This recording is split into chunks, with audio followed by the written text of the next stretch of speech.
Mi propio padre ponía medicamento en mi bebida todas las noches.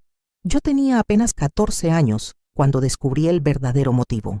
La cámara fotográfica que escondía en el armario era solo el comienzo de mi pesadilla. Buenos días, mis queridos. Qué bendición poder platicar con ustedes hoy. Déjenme presentarme como se debe. Mi nombre es Carmen Soledad Mendoza, pero aquí en San Miguel de Allende todos me conocen como Doña Carmelita. Tengo 81 años bien vividos, gracias a Dios. Nací en Guanajuato capital, pero ya llevo casi 5 décadas viviendo en este pueblito tan acogedor del Bajío mexicano. Hoy tengo una vida tranquila, ¿saben? Me levanto tempranito, antes de que salga el sol. Me gusta ver el amanecer mientras preparo mi café de olla bien cargadito, con canela y piloncillo, como nos gusta a los que somos de aquí. Mi casita es sencilla, pero es mi rinconcito de paz. Tengo un jardincito atrás donde cultivo mis hierbas y plantas medicinales, albahaca, romero, epazote y ruda, que además de dar sabor a la comida, espanta las malas energías. Las mañanas de martes y jueves voy al grupo de tejido en el Centro Comunitario de Adultos Mayores. Empecé un proyectito ahí que me tiene muy orgullosa. Nosotras, las abuelitas tejedoras, hacemos cobijitas, gorritos y zapatitos para los bebés del Hospital General. Ver esos ojitos brillando cuando reciben algo hecho con tanto cariño, no hay dinero en el mundo que lo pague, mis queridos. Comencé con este trabajo voluntario después de que perdí a mi Rodolfo, mi esposo, hace 8 años. Fue una manera que encontré de ocupar la cabeza y el corazón. Al principio, casi no podía sostener las agujas de tejer, de tanto que me temblaban las manos por los nervios. Pero poquito a poquito, cada puntada que daba en el tejido era como si estuviera remendando los desgarros de mi propia alma. Mi hija Josefina vive a 3 cuadras de aquí con mi yerno y mis 4 nietecitos. Vienen a comer conmigo todos los domingos y es cuando hago mis enchiladas mineras especiales con mole que solo encontramos aquí en la región.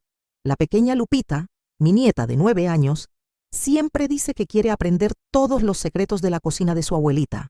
Ya los otros 3, Miguel Ángel, Fernanda y el chiquito Sebastián, prefieren escuchar las historias de antes mientras devoran las gorditas de horno que saco calientitas del comal. Aquí, desde donde les estoy grabando, puedo ver por la ventana el cielo azul de San Miguel de Allende. Tengo un árbol de níspero en el patio que planté cuando llegué aquí. ¿Ya se imaginan cuánto ha visto ese árbol de níspero de esta vida? Casi tanto como yo. A veces me siento en la mecedora del portalito, lo miro y pienso en todo lo que tuve que pasar para llegar hasta aquí. Ay, mis queridos, antes de continuar con mi historia, les quiero pedir un favorcito. Si les está gustando escucharme, aprieten ese botoncito de me gusta, ¿sí? Y suscríbanse al canal para que no se pierdan ninguna de las historias que esta abuelita tiene para contarles. Eso me ayuda muchísimo, ¿sabían? Y ustedes, mis amores que me están viendo ahorita, cuéntenme aquí en los comentarios de qué pueblito o ciudad me están escuchando y a qué horita del día encontraron a esta viejita platicadora. ¿Será que están tomando su cafecito de mañana? O tal vez un atole de tardecita como el mío. Yo siempre leo todos los comentarios y me pone tan contenta saber de dónde son. Vamos a crear una cadena de cariño. ¿Saben? Hoy quiero compartir con ustedes una historia difícil, de esas que uno guarda en el fondo del cajón de la memoria. Es sobre confianza traicionada y cómo aún en las situaciones más oscuras, Dios siempre ilumina un camino para seguir adelante. No fue fácil vivir lo que viví, y menos fácil todavía es contarlo. Pero si mi experiencia puede ayudar a alguien que está pasando por algo parecido, entonces vale la pena remover estos recuerdos antiguos. Les voy a contar sobre una época muy dolorosa de mi vida, cuando yo era apenas una niña, y descubrí que no siempre quien debería protegernos es quien realmente nos protege. Es una historia sobre un medicamento que no curaba, sobre un padre que no cuidaba, y sobre cómo encontré fuerzas para cambiar mi propia historia. Nací en Guanajuato capital, en una casa sencilla de adobe, de esas que huelen a cal y tierra mojada cuando llueve. Mi padre, Octavio Mendoza Herrera, trabajaba como contador en la única cooperativa agrícola de la ciudad. Era un hombre respetado, siempre de traje y corbata, aunque hiciera un calor que rajaba las piedras. Cabello bien peinado con brillantina, de esos bigotes recortados que se usaban en aquella época.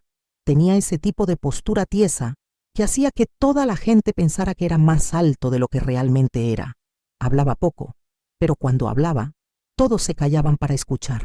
Mi madre, Remedios Sánchez de Mendoza, era costurera de primera. Hacía vestidos para las señoritas de la sociedad guanajuatense y ayudaba a completar el gasto de la casa con ese trabajo. Era una mujer menudita, de manos ágiles y mirada dulce, siempre con un alfiler en la boca mientras ajustaba algún dobladillo. Su olor era a lavanda y polvos de tocador, una mezcla que hasta el día de hoy, cuando la percibo por casualidad, me transporta directo a la infancia. Éramos 4 hermanos. Yo era la más chica y la única mujer después de 3 varones. Estaba Ramiro, el mayor, serio como mi papá. Después venía Héctor, el de en medio, que siempre andaba metido en líos. Y luego Ignacio, que era solo 3 años mayor que yo, mi gran protector en la infancia. La casa siempre estaba llena de ruido y movimiento con esos 3 muchachos corriendo para todos lados. Y yo, chiquitita, siempre tratando de seguirles el paso. Nuestra casa quedaba en la calle de las Ranas, una calle empedrada con casas una junto a la otra, todas más o menos parecidas, con sus muros gruesos de adobe pintados de colores alegres. El patio era grande, con un limonero, una bugambilia morada que trepaba por toda la barda y un huertito que mi mamá cuidaba con mucho esmero. Al fondo teníamos un gallinero donde yo adoraba ir a buscar los huevos tibiecitos que acababan de poner las gallinas. Era una alegría cuando encontraba un nido escondido lleno de huevos y corría a enseñárselos a mi mamá, como si hubiera encontrado un tesoro. Nos despertábamos con el canto del gallo antes de que saliera el sol. Papá salía temprano al trabajo, siempre después de tomarse un café negro bien cargado que mamá le preparaba. Nosotros los niños tomábamos atole de maíz con pan dulce e íbamos a la escuela que quedaba como a 20 minutos caminando. En el invierno, que en Guanajuato puede ser bien frío, mamá calentaba un ladrillo en el anafre, lo envolvía en un trapo y lo ponía en el fondo de la cama para calentar nuestros pies. Era un lujo. En la escuela yo era aplicada, siempre me gustó aprender. Tenía una maestra, la profesora Consuelo, que decía que yo tenía letra bonita y me escogía para escribir en el pizarrón. Qué orgullo sentía yo. Los muchachos ya no les gustaba tanto la escuela. Ramiro hasta que se esforzaba, pero Héctor vivía castigado por hacer travesuras. E Ignacio solo quería jugar fútbol en la canchita. Las tardes después de la escuela, yo ayudaba a mi mamá con los quehaceres de la casa. Ella me enseñó a coser desde chiquita. Empecé haciendo ropita para las muñecas y poco a poco fui aprendiendo puntadas más difíciles. Mientras cosíamos, ella me contaba historias de la familia, de cuando era joven, de cómo conoció a mi papá en una kermés del pueblo. Decía que él era el muchacho más elegante del lugar y que cuando la sacó a bailar, ella ya sabía que se iba a casar con él. Los domingos íbamos todos a misa a la basílica. Después era día de barbacoa en el patio. Papá la preparaba en el hoyo del patio, siempre exigiendo silencio para concentrarse en el punto exacto, como él decía. Toda la familia se reunía, tíos, primos, abuelos. Mi abuela Matilde, mamá de mi papá, siempre traía sus gorditas de nata que eran para chuparse los dedos. El tío Ernesto tocaba la guitarra y cantaba canciones viejas que nos hacían reír a todos. Pero lo que nadie sabía, mis queridos, lo que nadie podía imaginar detrás de esa fachada de familia perfecta, era lo que pasaba cuando se apagaban las luces de mi cuarto cada noche. Y si quieren saber cómo logré sobrevivir a todo esto y encontrar la paz que tengo hoy, quédense conmigo hasta el final, porque lo que viene es difícil de contar pero necesario de escuchar. Mis juegos de la infancia eran simples pero nos divertíamos tanto. Jugábamos canicas, que aquí les decimos bolitas, escondidillas, la rayuela, saltar la cuerda. Había un juego que nos encantaba llamado a la víbora de la mar, donde hacíamos una fila larga tomados de las manos y pasábamos por debajo de un arco cantando. Mi mejor amiga era Dolores, hija del dueño de la tienda de abarrotes. Era una niña pecosa, de trenzas largas, que sabía todas las novedades del pueblo porque escuchaba las conversas de los adultos en la tienda de su papá. La vida en Guanajuato, en aquellos años de los 50, era tranquila, de esas donde todo mundo se conoce y saluda en la calle. Las señoras se sentaban en las banquetas por las tardes a bordar mientras platicaban de sus cosas. Los hombres se juntaban en la cantina los fines de semana a jugar dominó. Los niños corríamos libres por las calles empedradas, sin los peligros que hay ahora. Era una época diferente, más inocente en apariencia. Pero, como ya les dije, las apariencias engañan. Mi papá, Octavio, era visto por todos como un hombre ejemplar. Un padre de familia responsable, trabajador, católico devoto que nunca faltaba a misa. Los vecinos lo respetaban. En la cooperativa donde trabajaba, todos lo estimaban por su honestidad con los números. Don Octavio es un hombre cabal, decían. Si tan solo hubieran sabido la verdad. En casa papá mantenía una disciplina estricta. No toleraba el desorden ni la falta de respeto. Los muchachos recibían su coscorrón si se portaban mal, y a mí me regañaba con esa voz grave que me hacía temblar cuando no cumplía con mis obligaciones. Mamá siempre decía, tu papá es duro porque nos quiere, porque quiere que seamos gente de bien. Y yo le creía, todos le creíamos. Los domingos, después de la barbacoa y la reunión familiar, cuando ya todos se habían ido, la casa volvía a su silencio habitual. Papá se sentaba en su sillón de cuero en la sala a leer el periódico o a escuchar noticias en el radio. Mamá se metía a la cocina a lavar los trastes. Los muchachos salían a jugar a la calle y yo me quedaba ayudando a mamá, secando los platos, guardando las cosas en su lugar. Era en esos momentos de aparente normalidad cuando yo empecé a notar cosas extrañas. La forma en que papá me miraba cuando creía que nadie más estaba viendo. Una mirada que me hacía sentir incómoda, aunque yo no entendía por qué. Yo tendría unos 11 años cuando empezó. Era una mirada diferente a la que les daba a mis hermanos, una mirada que me hacía querer esconderme, aunque no supiera exactamente de qué. Después vinieron los accidentes. Papá, que sin querer, me rozaba cuando pasaba junto a mí en el pasillo estrecho de la casa. Sus manos que se demoraban más de la cuenta cuando me ayudaba a alcanzar algo del estante alto. Abrazos que duraban demasiado y me apretaban de una forma que me hacía sentir rara. Yo pensaba que eran cosas normales entre padres e hijas. ¿Cómo iba yo a saber que no lo eran? Mamá trabajaba mucho con sus costuras. A veces se quedaba hasta tarde en la noche terminando un vestido para alguna clienta importante. Los muchachos, ya más grandes, empezaron a tener sus propias actividades. Ramiro consiguió trabajo en una imprenta y llegaba tarde. Héctor se la pasaba en la calle con sus amigos. E Ignacio, mi protector, entró a estudiar a la secundaria en la tarde y también llegaba cuando ya había oscurecido. Eso significaba que muchas tardes yo quedaba sola en casa con papá. Él llegaba del trabajo alrededor de las 6. Yo ya debía tener la mesa puesta, el agua de Jamaica lista y estar haciendo mi tarea en la mesa del comedor. ¡Qué niña tan obediente tengo!, decía papá, mientras se quitaba el saco y aflojaba su corbata. Ven, dame un beso de bienvenida. Y yo iba, porque así me habían enseñado, a respetar y obedecer a los padres. El beso en la mejilla se fue convirtiendo poco a poco en beso en la boca. Así es como me debes saludar de ahora en adelante, me dijo un día. Es nuestro secreto especial. Yo tenía 12 años cuando comenzó a darme el medicamento. Al principio, dijo que era porque yo no dormía bien, porque me veía cansada en las mañanas. Este jarabe te va a ayudar a descansar mejor, Carmelita, decía mientras medía la dosis en una cucharita. Era un líquido espeso, de sabor amargo que él mezclaba con un poco de miel para disimular. Me lo daba cada noche antes de dormir, él mismo, siempre él. Nunca dejó que mamá me lo diera. Yo me encargo de esto, le decía a ella. Tú ya tienes bastante con tus costuras. Y mamá, mi pobre mamá, confiaba en él completamente. El medicamento me hacía sentir mareada, pesada. Me iba a la cama y era como si mi cuerpo se hundiera en el colchón. Dormía profundamente, tan profundamente que no escuchaba nada. Por las mañanas me despertaba confundida, con la ropa de dormir desarreglada, con una sensación extraña en el cuerpo que no podía explicar.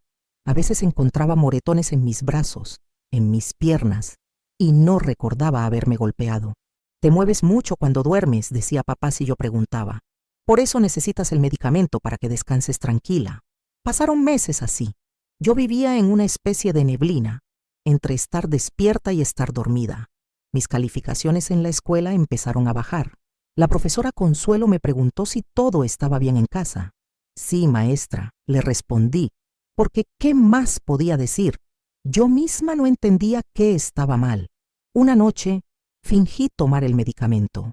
Lo sostuve debajo de mi lengua y cuando papá se fue, lo escupí en un trapo que escondí debajo de la almohada.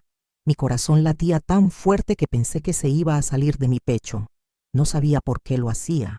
Solo sabía que algo dentro de mí me decía que necesitaba estar despierta, que necesitaba saber qué pasaba en esas noches. Me acosté y cerré los ojos, fingiendo dormir. Escuché a mamá y papá platicando en la sala. Escuché cuando ella se metió a su cuarto. Escuché cuando los muchachos llegaron y se fueron a dormir. Escuché el silencio de la casa. Y entonces escuché la puerta de mi cuarto abriéndose lentamente en la oscuridad. El corazón me latía tan fuerte que estaba segura de que él podía escucharlo. Mantuve los ojos cerrados, la respiración pausada, fingiendo ese sueño profundo al que él estaba acostumbrado. Escuché sus pasos acercándose a mi cama. Sentí cuando se sentó en la orilla del colchón. Y entonces sentí sus manos. Mis queridos, no voy a entrar en detalles de lo que pasó esa noche. No porque quiera protegerlo a él, sino porque quiero protegerlas a ustedes de ese peso. Lo que sí les puedo decir es que en ese momento entendí todo. El medicamento, los accidentes, las miradas. Todo cobró sentido en el peor sentido posible. Cuando él se fue de mi cuarto, yo me quedé ahí, paralizada, con los ojos abiertos en la oscuridad, incapaz de llorar, incapaz de gritar, incapaz de hacer cualquier cosa. Porque cuando quien te tiene que proteger es quien te lastima, a quien le gritas, a quien le pides ayuda. Esa noche algo murió dentro de mí. La niña que había sido hasta ese momento dejó de existir. Y en su lugar quedó una niña aterrorizada que tendría que aprender a sobrevivir en su propia casa. Pero lo que yo no sabía es que encontraría una manera de luchar. Lo que él no sabía es que yo iba a encontrar la forma de detenerlo. Si tú también has sentido ese miedo de no saber a quién acudir, si también has vivido con un secreto que te pesa tanto que apenas puedes respirar, déjame un comentario aquí abajo. No tienes que contar tu historia si no quieres, solo escribe "no estás sola", porque a veces saber que alguien más entiende ese dolor hace que sea un poquito más fácil de cargar. A partir de esa noche en que fingí tomar el medicamento y descubrí la verdad, mi vida se convirtió en una pesadilla de la que no podía despertar. Cada día que pasaba era como caminar sobre vidrios rotos, midiendo cada paso, cada palabra, cada movimiento.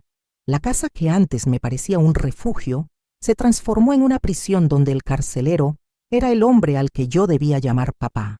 Volví a tomar el medicamento. No tenía opción, porque cuando intenté resistirme la primera vez, cuando le dije a papá que ya no quería tomarlo, que me hacía sentir mal, él cerró la puerta de mi cuarto con llave y me obligó a tragarlo. «Esto es por tu bien, Carmelita», decía con esa voz que parecía calmada pero que escondía una amenaza. «No querrás que mamá se entere de que no has sido una niña obediente, ¿verdad? Ella tiene el corazón delicado. Una noticia así podría matarla».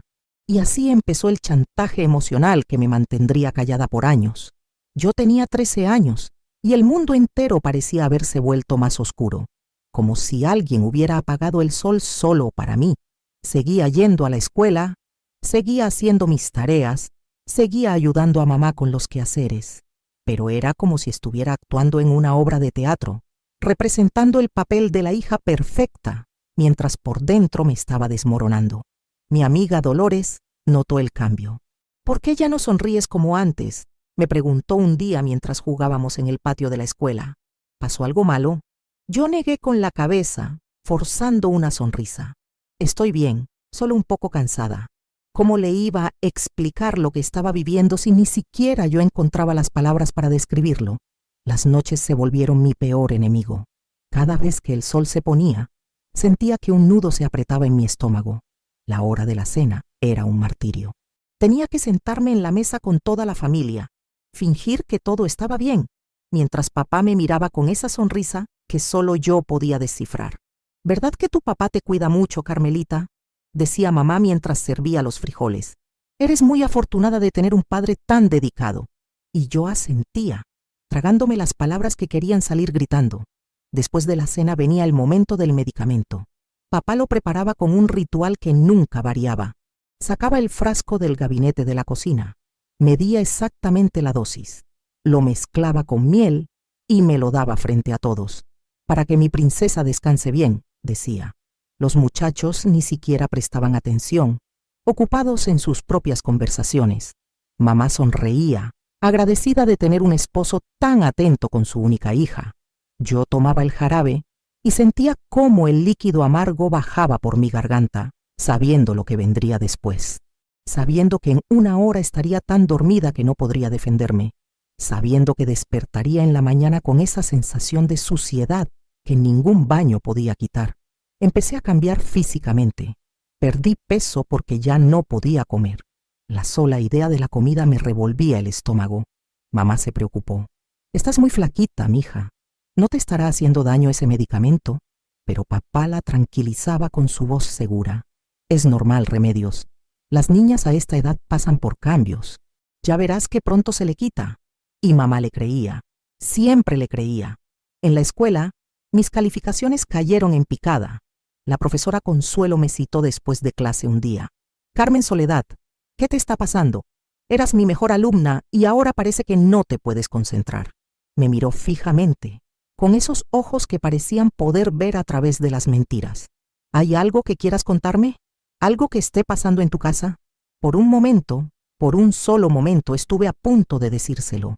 Las palabras estaban ahí, en la punta de mi lengua, queriendo salir, pero entonces recordé lo que papá me había dicho. «Si hablas, destruirás a esta familia. Tu mamá morirá de la vergüenza. Tus hermanos te odiarán por arruinar su vida. Todo será tu culpa». «No, maestra», respondí bajando la mirada. «Solo esto me he estado cansada. Ya voy a mejorar». Ella suspiró, claramente no convencida, pero no insistió más. Y así perdí mi oportunidad de salvación. Los domingos seguían siendo días de reunión familiar. La casa se llenaba de tíos, primos, abuelos. Todos reían, comían, platicaban. Y yo estaba ahí, sirviendo las aguas frescas, ayudando a poner la mesa, siendo la nieta perfecta, la sobrina educada. Nadie notaba que mi sonrisa no llegaba a mis ojos. Nadie veía cómo me encogía cada vez que papá me ponía la mano en el hombro.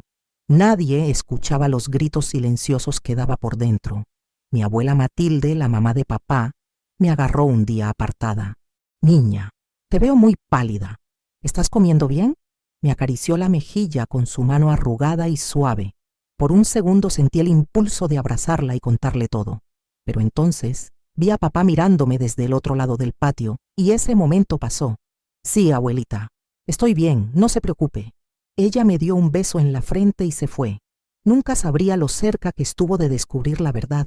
Mi hermano Ignacio, mi protector, el que siempre había cuidado de mí, empezó a notar que algo andaba mal. «¿Por qué ya no juegas como antes?», me preguntó una tarde. «¿Por qué te la pasas tan callada?». Yo me encogí de hombros. «Ya estoy grande para jugar», le dije. Pero Ignacio no se convenció. Me miraba con preocupación, como si pudiera sentir que algo terrible estaba pasando, pero no supiera exactamente qué. Una noche lo escuché discutiendo con papá. «¿Por qué Carmelita tiene que tomar ese medicamento todas las noches? Se ve como zombie en las mañanas». La voz de papá sonó firme, autoritaria. «Eso no es asunto tuyo, muchacho.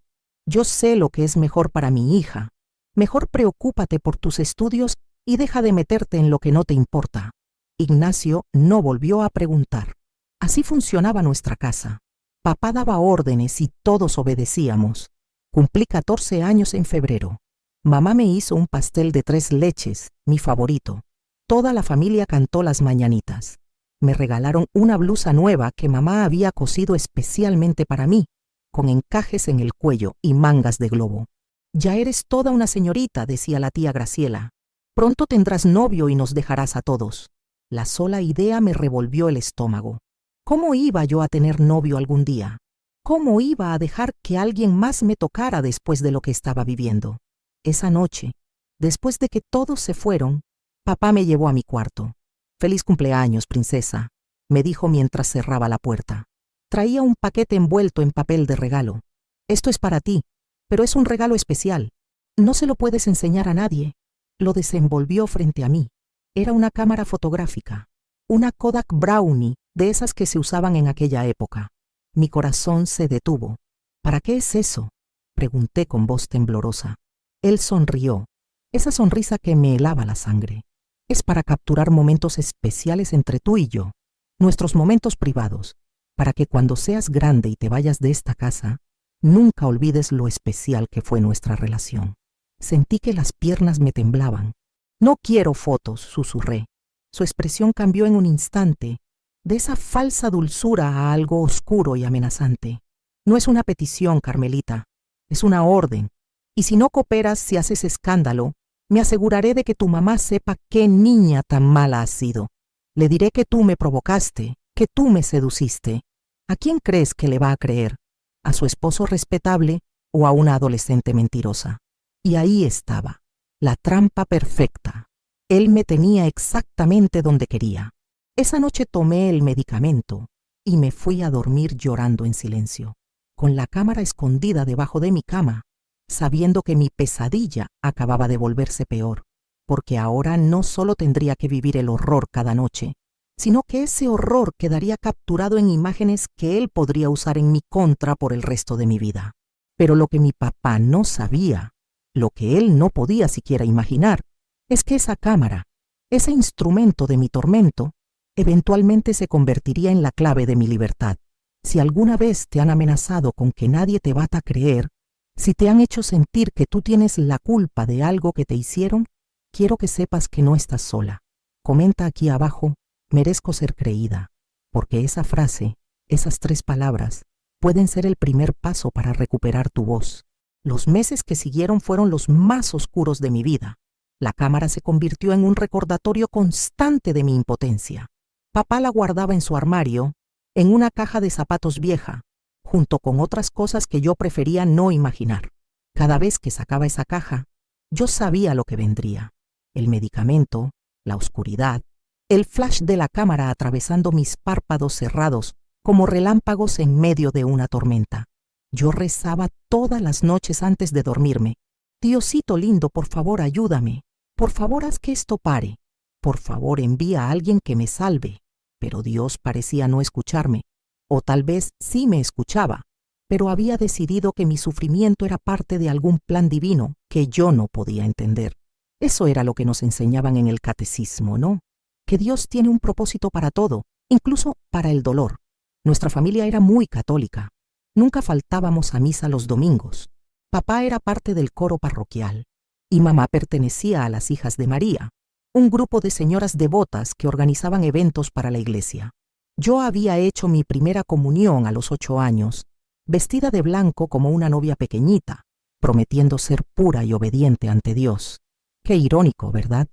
Prometer pureza cuando años después esa pureza me sería arrebatada por el mismo hombre que ese día me tomaba de la mano y me llevaba al altar. Cuando cumplí 14 años, mamá decidió que era tiempo de que me preparara para la confirmación. Es un sacramento muy importante, mija. Es cuando confirmamos nuestra fe y nos convertimos en soldados de Cristo. Me inscribió en las clases que daba el padre Anselmo Ruiz, el párroco de la Basílica de Guanajuato, un hombre mayor, de barba gris y voz grave, que imponía respeto y hasta un poco de miedo.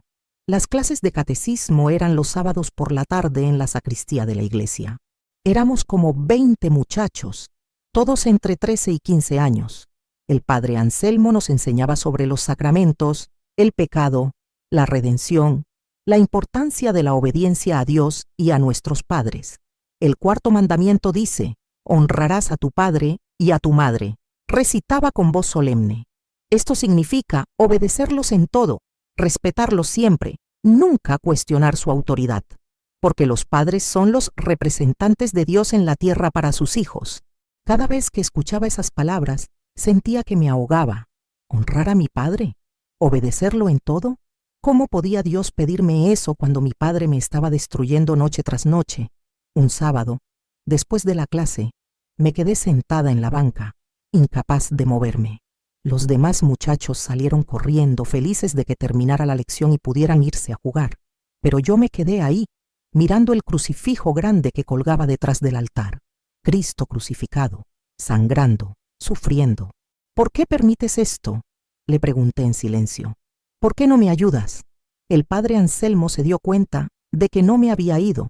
Se acercó a mí con sus manos cruzadas sobre su sotana negra. ¿Te pasa algo, hija? Te veo muy pensativa. Tragué saliva. Mi corazón latía tan fuerte que pensé que se iba a salir de mi pecho. Esta era mi oportunidad. Un sacerdote, un hombre de Dios. Seguramente él me ayudaría. Seguramente él sabría qué hacer. Padre, comencé con voz temblorosa. ¿Qué pasa si un padre no es bueno?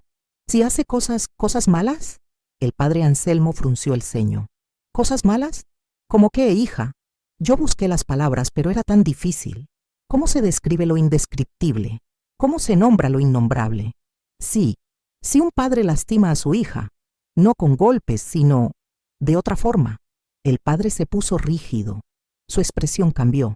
Ya no era la del maestro paciente, sino la de alguien incómodo, molesto incluso.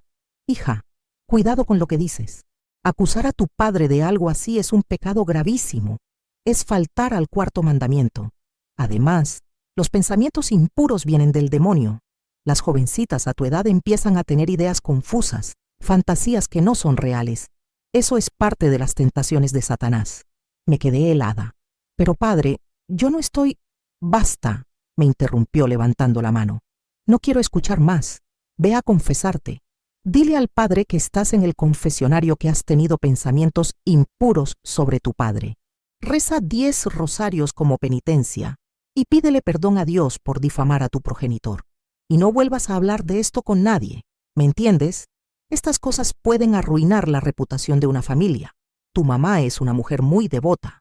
No merece que la avergüences con este tipo de historias. Salí de la iglesia ese día sintiendo que el último hilo de esperanza se había roto. Si ni siquiera un sacerdote me creía, si incluso él pensaba que yo era la que estaba mal, entonces realmente no había salida. Era mi palabra, la palabra de una adolescente, contra la de un hombre respetado. Y en ese mundo, en esa época, la palabra de una niña no valía nada. Mamá notó que llegué callada de la clase de catecismo ese día. ¿Cómo te fue, mija? ¿Qué les enseñó el padre Anselmo? Nos habló sobre la obediencia. Respondí con voz apagada. Ella sonrió. Qué bueno. La obediencia es la virtud más importante en una mujer. Tu papá siempre dice que eres muy obediente. Eso me hace muy feliz. Esa noche, cuando papá me dio el medicamento, no resistí. Ya no tenía fuerzas para resistir. Me lo tomé sin protestar y me fui a mi cuarto sabiendo lo que vendría. Pero algo había cambiado en mí. Ya no rezaba, ya no le pedía ayuda a Dios, porque si Dios estaba del lado de mi papá, si la iglesia estaba del lado de mi papá, entonces yo estaba completamente sola. Pasaron semanas, las clases de catecismo continuaron. Yo iba, me sentaba, escuchaba las lecciones sobre el pecado y la virtud, sobre la pureza y la obediencia, y cada palabra era como un clavo más en mi ataúd. El padre Anselmo ya no me miraba a los ojos. Cuando nuestras miradas se cruzaban por accidente, él desviaba la suya rápidamente, como si yo fuera algo sucio, algo vergonzoso que prefería no ver. En casa, la rutina continuaba. Desayuno, escuela, tareas, cena, medicamento, oscuridad. Cada día era igual al anterior. Yo me estaba apagando por dentro como una vela que se consume lentamente. Dolores, mi amiga, dejó de invitarme a jugar. Ya no eres divertida, me dijo un día. Solo te la pasas triste. ¿Qué te pasa? Pero yo no podía responder. El silencio se había convertido en mi única compañía. Ignacio, mi hermano, intentó acercarse varias veces. Carmelita, sé que algo te pasa. Puedes confiar en mí. Pero yo negaba con la cabeza. Porque si el padre Anselmo no me había creído, ¿por qué iba a creerme Ignacio? Y peor aún, ¿y si le creía y confrontaba a papá? Papá era más fuerte que él. ¿Podría lastimarlo? No, era mejor mantener el secreto. Era mejor proteger a los que amaba manteniéndolos en la ignorancia. El día de mi confirmación llegó en mayo. Me vestí con un vestido blanco que mamá había cosido para la ocasión, con velo y guantes blancos. Parecía una novia otra vez. El obispo vino especialmente para la ceremonia. Había como 50 jóvenes confirmándose ese día.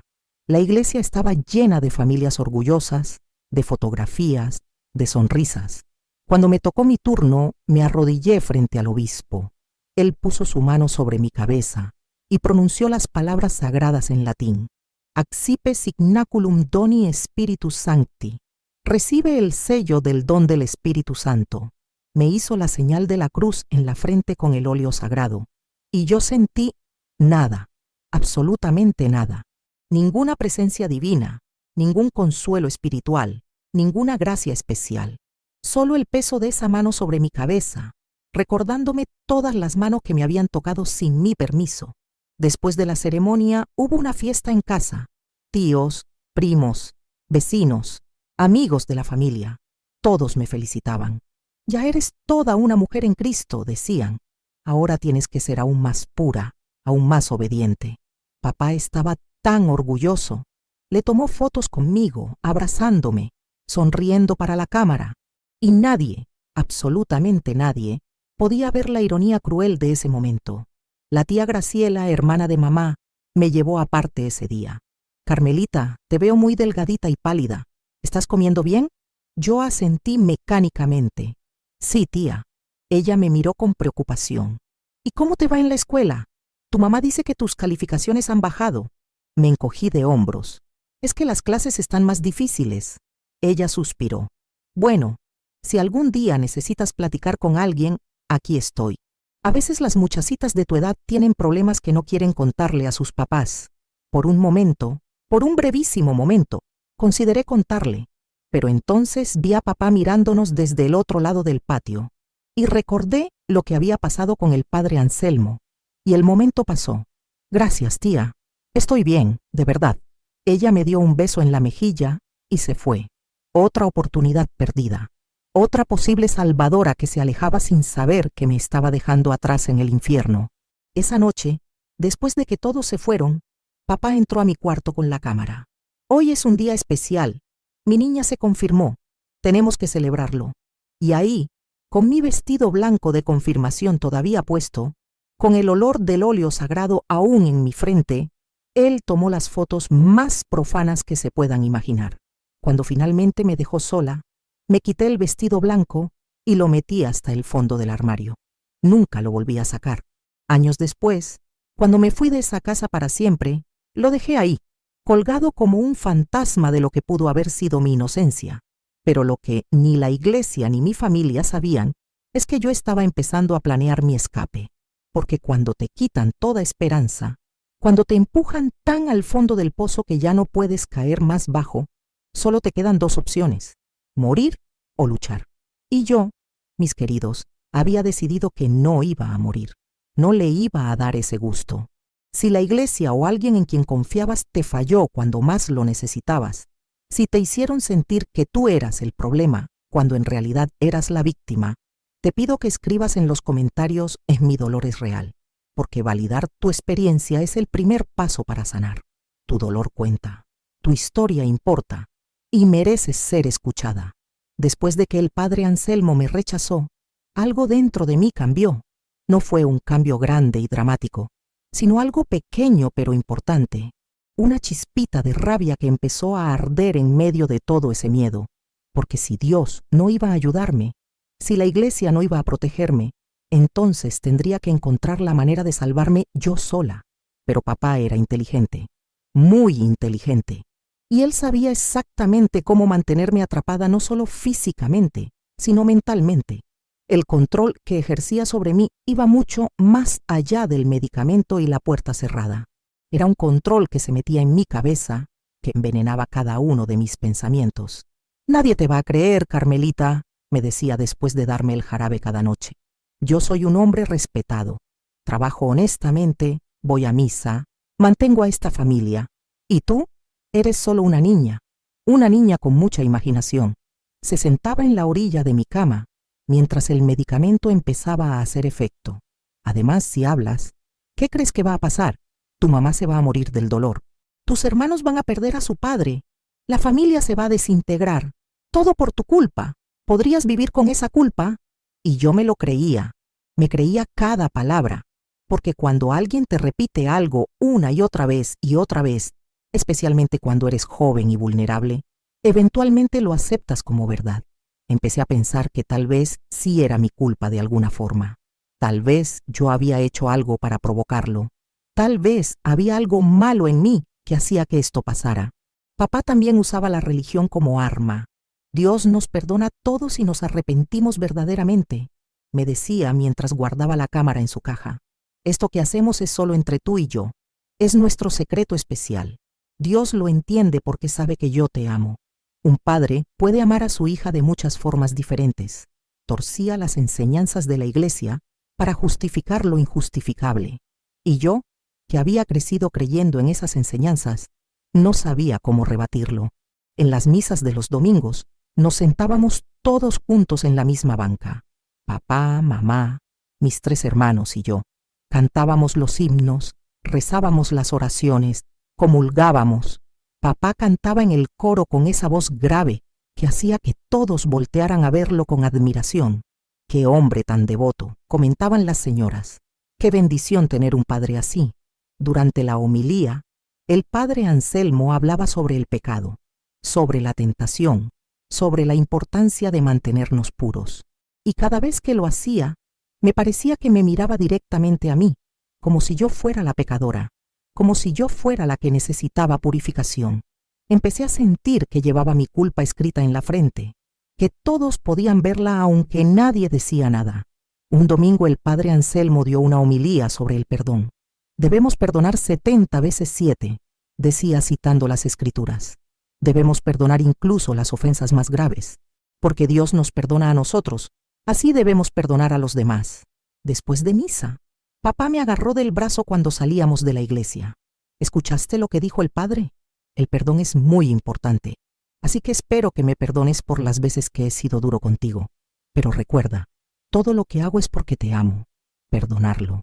Tenía que perdonarlo, porque eso era lo que Dios esperaba de mí. Eso era lo que una buena católica debía hacer. El peso de esa obligación espiritual se sumaba al peso físico de lo que vivía cada noche. No solo tenía que soportarlo, sino que además tenía que perdonarlo. La trampa era perfecta. Mamá seguía trabajando en sus costuras, a veces hasta altas horas de la noche. Una clienta importante le había encargado el ajuar completo para su hija que se iba a casar. Vestido de novia, vestidos de damas, manteles bordados. Era un trabajo enorme que le consumía todo su tiempo. Este pedido nos va a ayudar mucho con los gastos de la casa, decía mamá con orgullo. Tu papá trabaja tanto, es justo que yo también aporte. Eso significaba que mamá estaba cada vez menos presente. Y papá lo sabía, lo había planeado así. Tu mamá está muy ocupada, pobrecita. Llega tan cansada que se duerme enseguida. Por eso yo me encargo de que tú tomes tu medicamento y de que estés bien cuidada. Cada ausencia de mamá era una oportunidad más para él. Mis hermanos también estaban cada vez más ausentes. Ramiro había conseguido un trabajo mejor en la capital del estado y a veces se quedaba allá varios días. Héctor, que siempre había sido el rebelde, se juntó con una pandilla de muchachos problemáticos y casi no paraba en la casa. E Ignacio, mi protector, entró a la preparatoria y además empezó a trabajar medio tiempo en una carpintería. Llegaba tarde, exhausto, y se iba directo a dormir. La casa se sentía cada vez más vacía, a pesar de estar llena de gente. Éramos 6 personas viviendo bajo el mismo techo, pero cada uno estaba encerrado en su propio mundo, y yo estaba encerrada en mi infierno privado, gritando en silencio sin que nadie me escuchara. Cumplí 15 años en febrero. Mamá quería hacerme una fiesta de quinceañera. Es una tradición muy importante, decía emocionada. Mi niña se convierte en toda una señorita. Tenemos que celebrarlo. Pero yo no quería fiesta. No quería vestirme de princesa y bailar el vals con papá frente a todos. La sola idea me hacía sentir náuseas. No quiero fiesta, mamá, le dije. Ella se sorprendió. ¿Cómo que no quieres? Todas las niñas sueñan con sus 15 años. Yo no soy como todas las niñas, respondí con más dureza de la que pretendía. Papá intervino con esa voz calmada pero firme. Si Carmelita no quiere fiesta, no habrá fiesta. Ya está grandecita para decidir. Mamá se veía desilusionada, pero no insistió. Y yo me sentí aliviada por primera vez en mucho tiempo. pero papá tenía sus propias razones para no querer la fiesta. Así tendremos más privacidad, me dijo esa noche. Sin toda esa gente viniendo a la casa, sin preparativos que te distraigan. Podremos pasar más tiempo juntos, solo tú y yo. Mi alivio se transformó en horror. Había caído en su trampa de nuevo. En la escuela, me volví prácticamente invisible. Ya no participaba en clase. Ya no hablaba con nadie. Me sentaba en la última fila y miraba por la ventana, perdida en mis pensamientos. Las maestras dejaron de llamarme la atención. Supongo que decidieron que yo era una causa perdida. Solo la profesora Consuelo seguía intentando llegar a mí. Un día me detuvo en el pasillo. Carmen Soledad, necesito hablar contigo. Me llevó a un salón vacío y cerró la puerta. Mira, no sé qué está pasando contigo, pero sé que algo muy malo está sucediendo. He visto a muchas niñas pasar por mis clases en todos estos años, y sé reconocer cuando una está sufriendo.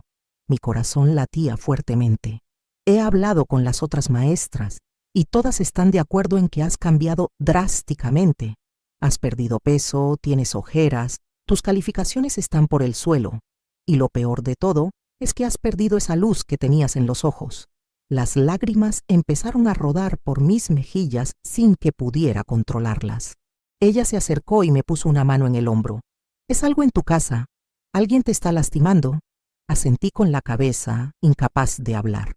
¿Quién?, preguntó suavemente. Abrí la boca para responder, pero las palabras no salían. ¿Es tu padre? El mundo se detuvo. Alguien lo había dicho. Alguien había nombrado lo innombrable. Volví a sentir, ahora llorando con más fuerza. La profesora Consuelo respiró profundamente. Está bien, mija, está bien, vas a estar bien. Vamos a encontrar la forma de ayudarte, pero necesito que me cuentes exactamente qué está pasando.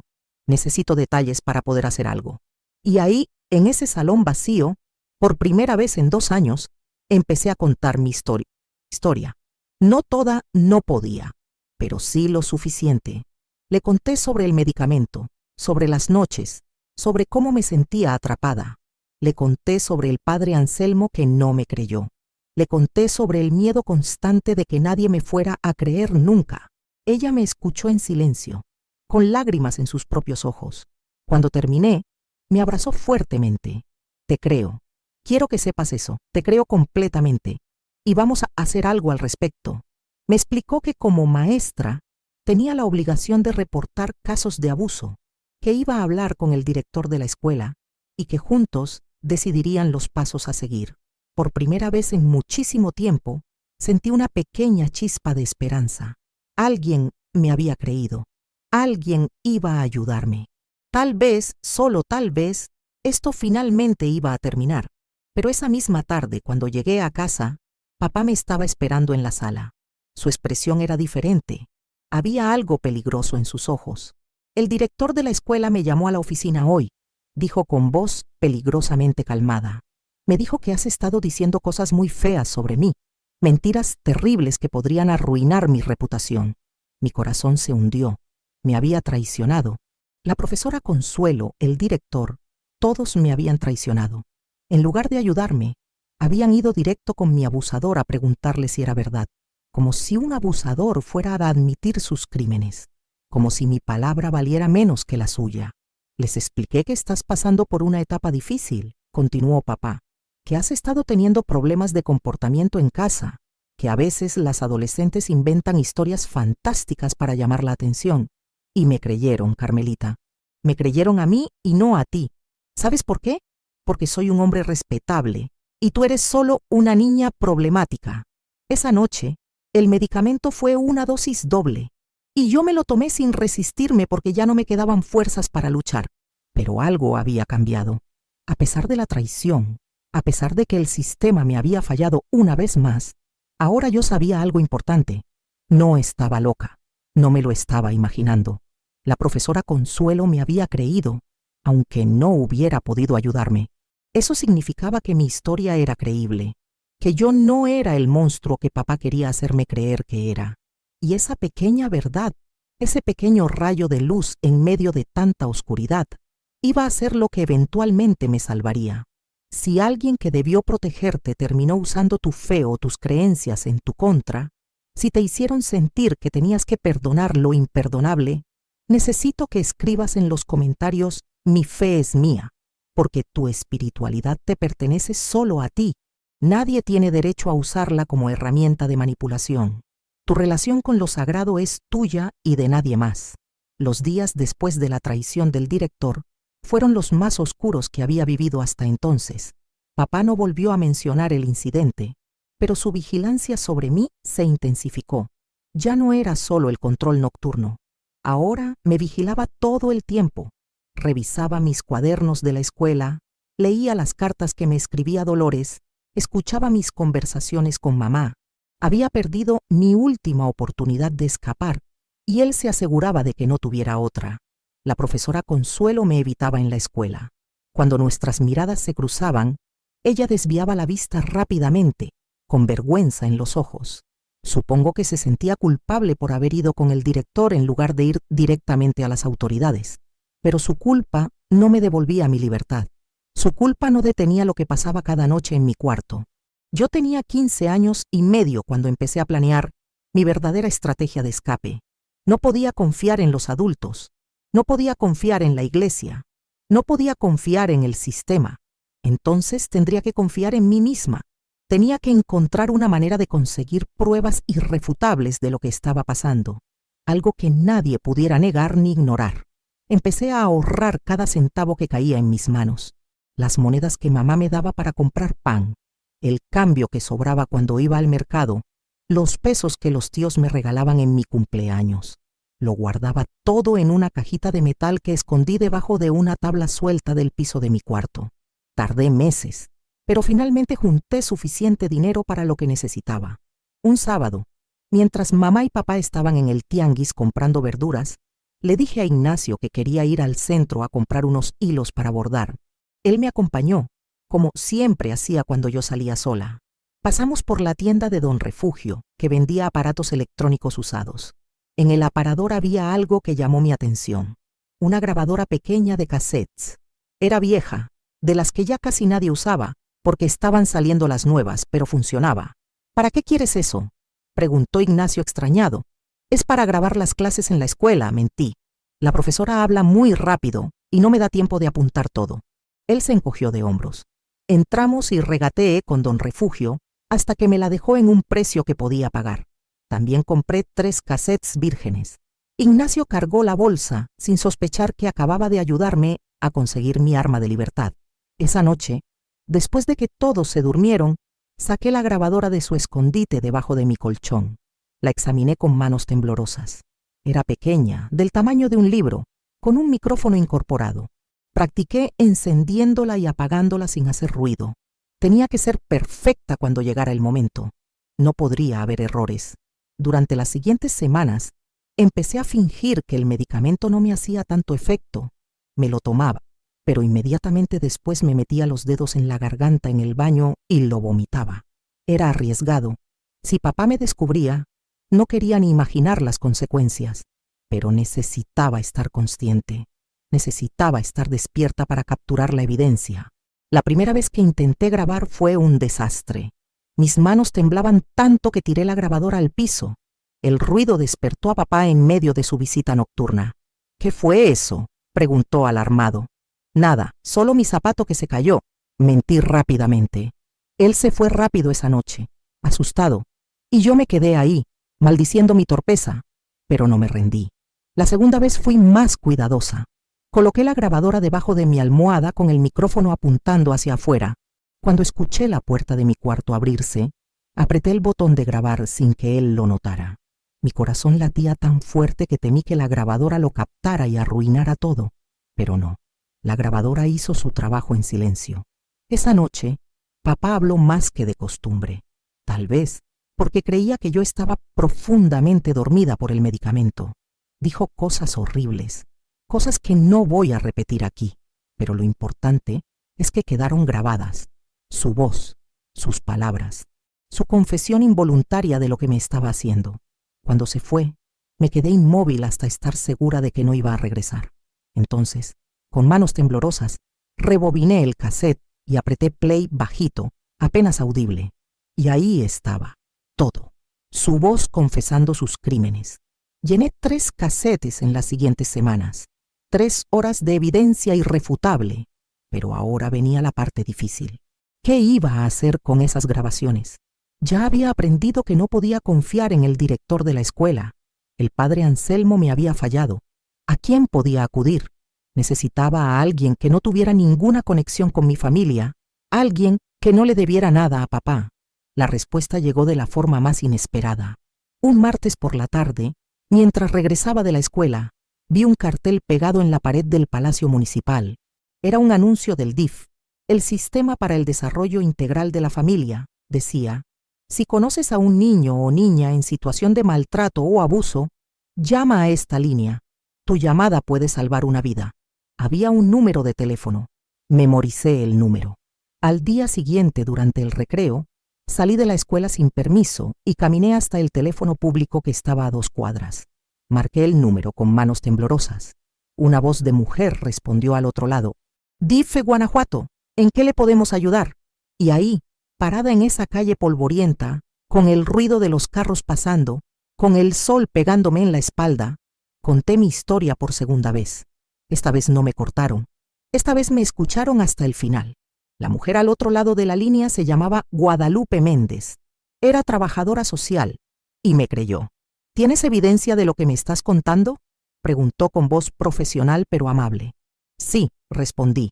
Tengo grabaciones, 3 cassettes. Hubo un silencio. Eso es muy valiente de tu parte, niña. Muy inteligente también. Escúchame bien. No le digas a nadie sobre esas grabaciones. Guárdalas en un lugar seguro donde nadie las pueda encontrar. Y este viernes, preséntate en nuestras oficinas a las 4 de la tarde. La dirección es... Apunté la dirección en mi brazo con una pluma. Cuando colgué el teléfono, me quedé ahí parada un momento, casi sin poder creer lo que acababa de hacer. Por primera vez en años sentí algo parecido a la esperanza. El viernes llegó. Le dije a mamá que tenía un trabajo extra en la escuela y que llegaría tarde. Ignacio ofreció acompañarme, pero yo insistí en ir sola. Es solo una reunión con la profesora. Mentí. No va a tardar. Tomé el camión con las 3 grabaciones escondidas en mi mochila, dentro de un libro hueco que había vaciado para ese propósito. Las oficinas del DIF estaban en un edificio viejo del centro. Guadalupe Méndez me esperaba en la recepción. Era una mujer de unos 40 años, con el cabello corto y lentes, vestida de forma simple pero profesional. Me saludó con una sonrisa cálida que no llegaba a sus ojos. En esos ojos había tristeza, como si hubiera visto demasiado sufrimiento en su trabajo. Me llevó a una oficina pequeña. Había otra persona ahí, un hombre que se presentó como el licenciado Fernando Quiroga, abogado del DIFE. Cuéntanos todo desde el principio, dijo Guadalupe. Y yo lo hice, esta vez sin llorar, sin temblar, con voz firme, clara, porque las grabaciones me daban el poder que antes no tenía. Ya no era solo mi palabra contra la suya. Cuando terminé, les entregué los cassettes. El licenciado Quiroga los puso en una grabadora que tenía en el escritorio. Los 3 nos quedamos en silencio mientras la voz de papá llenaba esa pequeña oficina. Sus palabras eran tan claras, tan incriminatorias, que no había forma de negarlas. Guadalupe se tapó la boca con la mano. El licenciado cerró los ojos, como si no quisiera escuchar, pero supiera que debía hacerlo. Cuando terminó la primera grabación, el licenciado detuvo la grabadora. No necesito escuchar más, dijo con voz grave. Esto es evidencia suficiente. Vamos a iniciar un proceso legal contra tu padre, pero primero tenemos que sacarte de esa casa. ¿Tienes algún familiar con quien puedas quedarte? ¿Alguien de confianza que no vaya a avisarle a tu padre dónde estás? Pensé en mis opciones. Los tíos por parte de papá obviamente no. La abuela Matilde tampoco. Pero entonces recordé a la tía Graciela, hermana de mamá, la que siempre me había dicho que podía acudir a ella. Vivía en Santa María Tonanitla, a varias horas de Guanajuato. Mi tía Graciela, dije. Ella vive lejos. Creo que me ayudaría. Guadalupe tomó nota. Vamos a contactarla. Pero mientras tanto, esta noche te vas a quedar en un refugio temporal que tenemos para menores en situación de riesgo. No puedes regresar a tu casa. Es demasiado peligroso ahora que tu padre puede sospechar que algo está pasando. Mi mente daba vueltas. Pero mi mamá, mis hermanos, ¿qué les van a decir? El licenciado Quiroga se inclinó hacia adelante. Tus hermanos mayores de edad van a estar bien. Tu hermano Ignacio y tu mamá van a recibir apoyo psicológico. Pero Carmen, tienes que entender algo. Tu seguridad es lo primero. Tu vida está en peligro si regresas a esa casa ahora mismo. Esa noche no dormí en mi cuarto. No tomé el medicamento. No escuché la puerta abriéndose en la oscuridad. Dormí en una cama limpia, en un refugio lleno de otras niñas que también huían de sus propios infiernos. Y por primera vez en años, dormí sin pesadillas. Pero la batalla apenas comenzaba, porque denunciar es solo el primer paso. Después viene el proceso legal, el enfrentar a tu abusador, el ver cómo tu familia se destruye, el cargar con la culpa que no es tuya, pero que te ponen encima de todas formas. Y todo eso, mis queridos, es de lo que les voy a platicar en lo que sigue de mi historia. Si alguna vez has tenido que tomar la decisión de denunciar a alguien que se supone que debía amarte y protegerte, si has cargado con el peso de romper el silencio, aunque eso significara romper a tu familia, quiero que sepas que no estás sola. Escribe en los comentarios «Elegí mi libertad», porque esa decisión, por más difícil que sea, es también la más valiente que alguien puede tomar. Y mereces reconocimiento por ese acto de valentía. Los días en el refugio pasaban lentos y rápidos al mismo tiempo. Lentos porque cada minuto estaba lleno de ansiedad, preguntándome qué estaría pasando en mi casa, cómo estaría reaccionando mamá, qué habría dicho papá. Rápidos porque cada día me acercaba más al momento en que tendría que enfrentarlo en un tribunal, cara a cara, y contar mi historia frente a extraños que me juzgarían. Guadalupe Méndez vino a verme todos los días esa primera semana. Me explicó el proceso legal que vendría. Tu padre va a ser arrestado, me dijo. Las grabaciones son evidencia suficiente, pero también vas a tener que testificar. Van a hacerte preguntas difíciles. Van a tratar de desacreditarte. Su abogado va a intentar hacer que parezcas mentirosa. Tienes que estar preparada para eso. ¿Cómo se prepara a alguien para algo así? ¿Cómo te preparas para que te interroguen sobre las peores cosas que te han pasado en la vida, frente a tu abusador, frente a jueces y abogados que te miran con desconfianza? La tía Graciela llegó al tercer día. Cuando entró al refugio y me vio, se echó a llorar. Me abrazó tan fuerte que casi no podía respirar. Perdóname, mija, perdóname por no haberme dado cuenta. Perdóname por no haber preguntado más cuando vi que algo andaba mal. Yo también lloré. Por primera vez desde que había llegado al refugio, me permití llorar de verdad. La tía Graciela habló largo rato con Guadalupe y el licenciado Quiroga. Firmó papeles, dio su dirección, prometió cuidar de mí mientras durara el proceso legal. Te vas a venir a vivir conmigo a Santa María Tonanitla, me dijo cuando volvió a la sala donde yo esperaba. Mi esposo Esteban y yo no tenemos hijos. Siempre quisimos una hija. Vas a tener tu propio cuarto, vas a ir a la escuela, vas a estar segura. Te lo prometo. 2 semanas después del día que hice la denuncia, papá fue arrestado. Me enteré por Guadalupe. Opuso resistencia, me contó. Cuando llegaron los agentes a su trabajo, intentó escapar, pero lo detuvieron. Está en el reclusorio preventivo mientras se prepara el juicio. Sentí una mezcla extraña de alivio y terror. Alivio porque ya no podía tocarme. Terror porque ahora esto era real. Ya no había vuelta atrás. Mamá no quiso verme. Cuando la tía Graciela intentó contactarla, ella se negó a hablar conmigo. Tu mamá está en shock, me explicó mi tía. No sabe cómo procesar todo esto. Se siente traicionada, confundida. Ella le creyó a Octavio cuando él negó todo.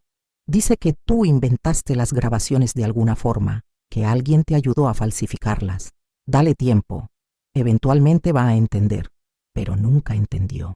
O si lo hizo, decidió que era más fácil culparme a mí que aceptar que había estado casada con un monstruo durante más de 20 años.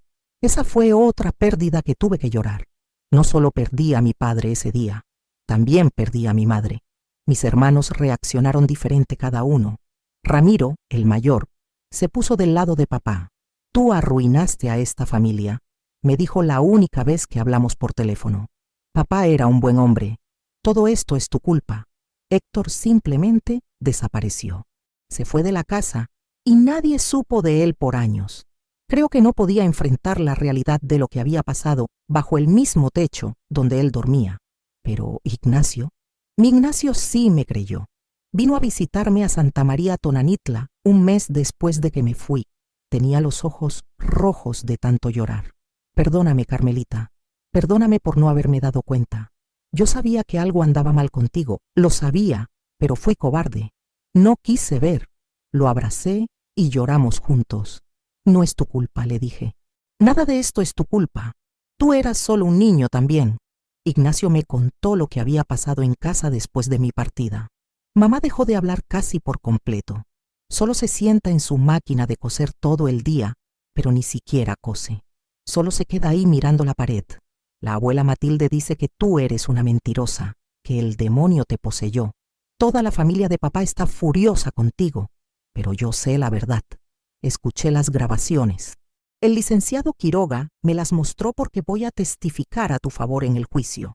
El juicio fue un año después, un año entero, de vivir con la tía Graciela y el tío Esteban, de intentar reconstruir algo parecido a una vida normal. Me inscribieron en una escuela nueva donde nadie sabía mi historia. Empecé terapia con una psicóloga que se especializaba en víctimas de abuso. Poco a poco, muy poco a poco, empecé a sanar. Pero el día del juicio todo volvió. El juicio duró 3 días. 3 días que se sintieron como 3 años. Tuve que sentarme frente a papá y contar todo lo que me había hecho. Su abogado me interrogó brutalmente. ¿No es cierto que tú tenías fantasías románticas sobre tu padre? ¿No es cierto que tú lo provocabas? ¿No es cierto que inventaste todo esto porque estabas enojada porque él no te dejaba tener novio? Cada pregunta era una puñalada. Pero yo mantuve la cabeza en alto y respondí con la verdad. Y cuando pusieron las grabaciones, cuando la voz de papá llenó la sala del tribunal confesando sus crímenes con sus propias palabras, vi cómo su abogado se hundía en su silla. No había manera de negar lo innegable.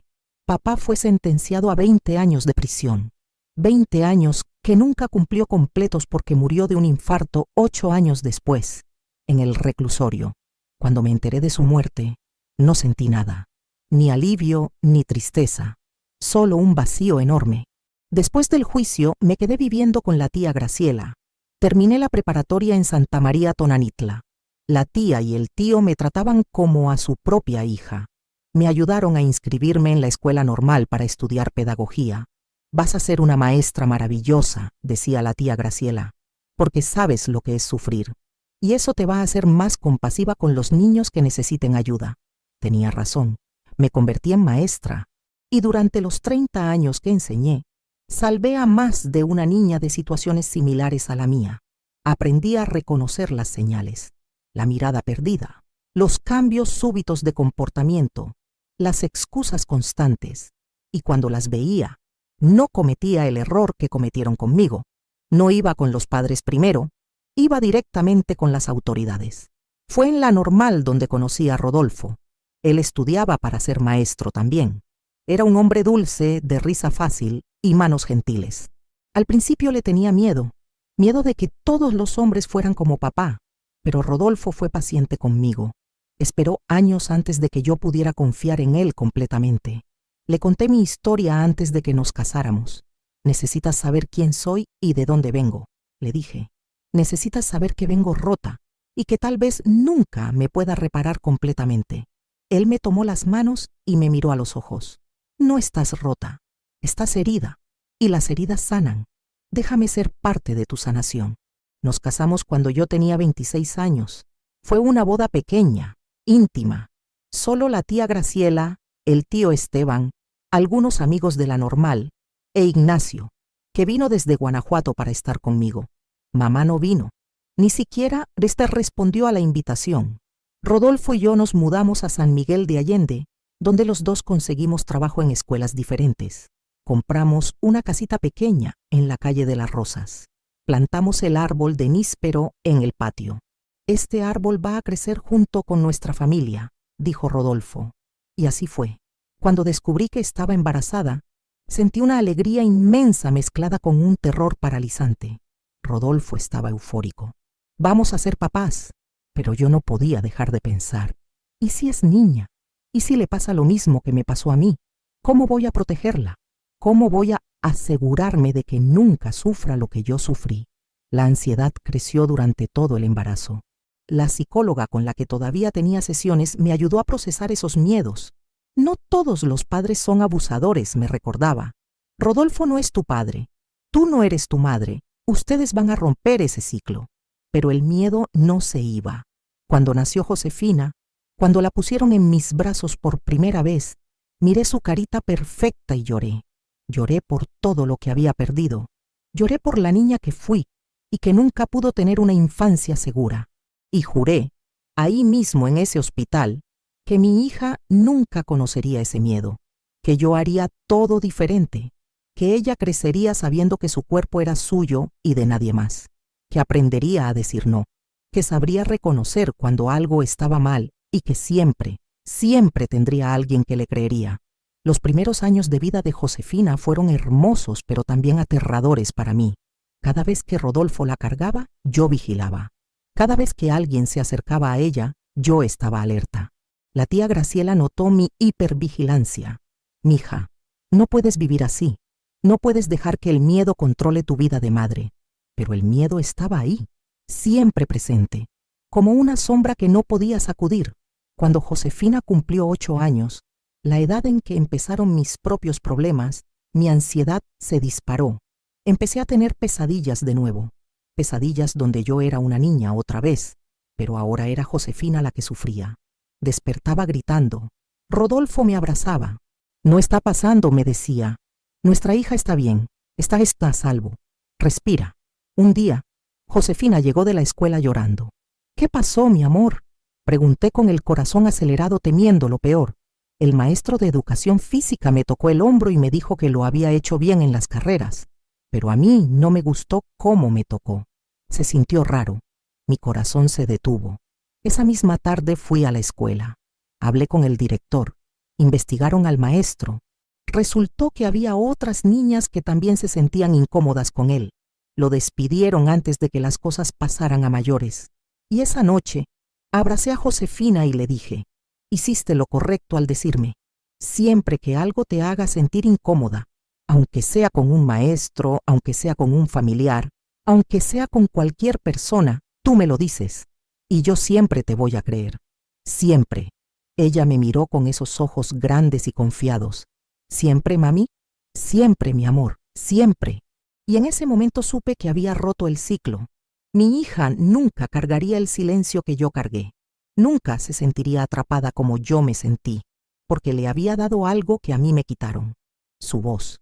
Si tú también tienes miedo de repetir patrones, si te aterra que tus hijos pasen por lo que tú pasaste, quiero que escribas en los comentarios «Yo rompo el ciclo», porque reconocer ese miedo ya es el primer paso para asegurarte de que la historia no se repita. El solo hecho de que te preocupes significa que ya lo estás haciendo diferente. Los años pasaron y Josefina creció siendo una niña segura, confiada, con una voz fuerte que nunca tuvo miedo de usar. Ver eso me llenaba de orgullo, pero también me recordaba constantemente todo lo que yo no tuve. A veces, cuando la veía jugando en el patio, riendo con sus amigas, siendo simplemente una niña sin cargas pesadas en sus hombros, sentía una mezcla de alegría y dolor. Alegría porque ella tenía lo que yo nunca tuve. Dolor porque cada vez que la veía feliz, recordaba a la niña que yo fui y que nunca pudo serlo. Josefina tenía 12 años cuando recibí una carta que cambiaría todo. Era de Ignacio, mi hermano, mi protector, el único que había permanecido a mi lado todos estos años. La carta decía: Carmelita, necesito verte. Es sobre mamá. Está muy enferma. Los doctores dicen que le quedan solo unos meses. Ella pregunta por ti. Creo que quiere hacer las paces antes de irse. Por favor, ven. Por favor, dale esta oportunidad. Y dátela a ti también. Llevaba casi 20 años sin ver a mamá. 20 años desde el día del juicio cuando ella se paró del lado de papá y me llamó mentirosa frente a todo el tribunal. 20 años cargando el peso de haber perdido no solo a un padre abusador, sino también a una madre que eligió no creerme. Y ahora quería verme. Ahora que se estaba muriendo, Rodolfo me encontró esa noche en el jardín, sentada debajo del níspero con la carta en las manos. «¿Qué vas a hacer?», me preguntó. «No lo sé», respondí. «Parte de mí quiere ir, Quiere escuchar que me pide perdón, que finalmente me cree, que reconoce que me falló. Pero otra parte de mí no quiere darle esa satisfacción. No después de 20 años de silencio. ¿Y si no vas?, preguntó Rodolfo suavemente. ¿Cómo te vas a sentir cuando ella muera y no hayas tenido esa conversación? Esa era la pregunta que me atormentaba. ¿Me voy a sentir culpable? Admití. Pero también me voy a sentir culpable si voy, y ella no me da lo que necesito. Si voy y todavía me culpa. Si voy y se muere sin darme el cierre que necesito. Pasé días debatiendo qué hacer. Hablé con mi psicóloga. El perdón no es para ella, me dijo. El perdón es para ti. Es para liberarte del peso de la rabia y el resentimiento. Pero eso no significa que tengas que tener una relación con ella. Puedes perdonar y aún así mantener tu distancia. Puedes perdonar y aún así proteger tu paz. Finalmente, decidí ir. No por ella, sino por mí, porque necesitaba cerrar ese capítulo de una vez por todas. Le expliqué a Josefina por qué tenía que viajar a Guanajuato. Ya tenía edad suficiente para entender algunas cosas. Mami va a visitar a su mamá que está muy enferma. Ella me miró con esos ojos inquisitivos. Pero tú nunca hablas de tu mamá. ¿Por qué? Es complicado, mi amor. Algún día te voy a explicar todo. Pero por ahora, solo necesito que sepas que a veces las familias se rompen y duele mucho. Y que aunque se rompan, uno tiene que encontrar la manera de seguir adelante. Viajé sola a Guanajuato. Rodolfo ofreció acompañarme, pero le dije que esto era algo que necesitaba hacer por mi cuenta. Ignacio me recogió en la terminal de autobuses. Había envejecido. Tenía el cabello gris en las sienes, arrugas alrededor de los ojos, pero su abrazo era el mismo de siempre, cálido, protector, seguro. Gracias por venir, me dijo. Sé que no fue fácil para ti. Me llevó a la casa donde mamá vivía. Ya no era nuestra casa de la infancia. Esa casa la habían vendido después del juicio. Mamá vivía ahora en un departamento pequeño en el centro, mantenida económicamente por Ignacio y por una pequeña pensión. Cuando subimos las escaleras, mi corazón latía tan fuerte que pensé que se iba a salir de mi pecho. Mamá estaba en la cama. Se veía tan pequeña, tan frágil. El cáncer la había consumido hasta dejarla en huesos. Cuando entré a la habitación, ella volteó la cabeza y nuestros ojos se encontraron. Por un momento, ninguna de las dos dijo nada. Solo nos miramos. Y en sus ojos vi algo que nunca había visto antes. Arrepentimiento. Carmelita, dijo con voz débil. ¿Viniste? Me acerqué lentamente a la cama. Vine. Ignacio salió de la habitación dándonos privacidad. Mamá extendió su mano hacia mí. Yo dudé un momento antes de tomarla. Su mano estaba fría, huesuda. Perdóname, susurró. Perdóname por no haberte creído. Perdóname por haberte fallado. Perdóname por haber sido tan cobarde. Las palabras que había esperado 20 años escuchar. Y ahora que las estaba escuchando, no sabía cómo sentirme. ¿Por qué no me creíste?, pregunté. ¿Por qué elegiste creerle a él en lugar de a mí?